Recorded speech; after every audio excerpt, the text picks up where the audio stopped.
Que mots. Moi, je vais dire des mots, c'est un immense gâchis. J'entends bien les partis de l'Alliance présidentielle défendre le programme Bouteflika. J'étais député. J'ai demandé en plénière, donnez-nous ce programme. Je vous défie de le trouver, y compris sur la page de la présidence de la République. Il n'existe pas.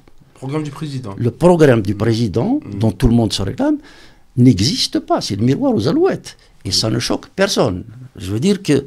Il y avait un fascicule qui a été distribué lors du premier mandat en 1999, il y avait des grandes lignes de... Des grandes lignes. Non, mais un programme, ce n'est pas des grandes lignes. Ça, c'est des orientations. Un programme politique, ce sont des données chiffrées, des objectifs, des priorités, un agenda et des évaluations. Ça n'existe pas.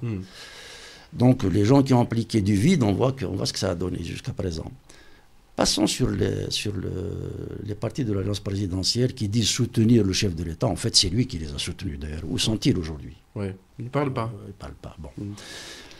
Pour le reste, maintenant, quand on a disposé de 900 milliards de dollars et quelques, et arrivé au moment, dans une situation où les retraites risquent de ne pas être payées, arriver à compenser la défaillance financière du pays par la planche à billets, je crois que le bilan est là. Et je ne voudrais pas décourager les gens, mais cette opération de la planche à billets nous attend dans quelques mois, et les résultats risquent d'être douloureux pour tout le monde. Donc les résultats de la politique de Bouteflika sont là. S'agissant maintenant de la paix. Comme toujours, s'agissant d'Abdelaziz Bouteflika, c'est la tactique permanente. J'ai eu l'occasion de l'écouter. Je n'ai pas l'impression qu'il ait de grandes convictions, on va dire ça comme ça.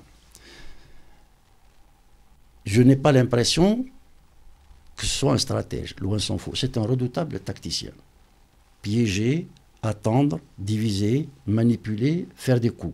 Ça, c'est une façon de procéder qui se confond avec le personnage. Il était où pendant que le peuple algérien essayait de se défendre contre des dérives historiques, dans la violence armée, sanglante, face au terrorisme?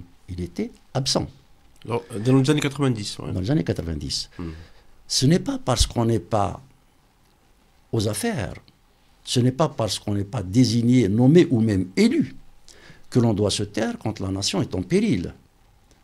En tant que citoyen et a fortiori lorsqu'on est en tant que dirigeant, on doit intervenir pour sa patrie. Je ne l'ai pas entendu dire un mot. Il arrive au moment où la question du terrorisme était réglée, militairement parlant.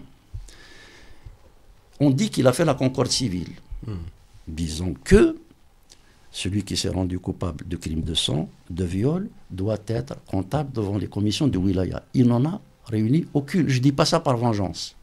Parce que même parmi les gens qui ont eu à déraper, certains peut-être ont vécu des situations difficiles, ont subi des provocations.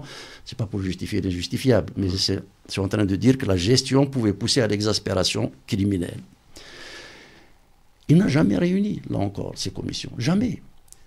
J'ai essayé d'attirer son attention en disant qu'il ne faut pas refouler les drames.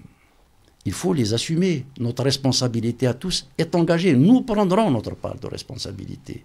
Mais taire des choses pareilles, c'est le meilleur moyen de les semer pour qu'elles explosent demain ou après-demain dans des conditions encore peut-être plus désastreuses.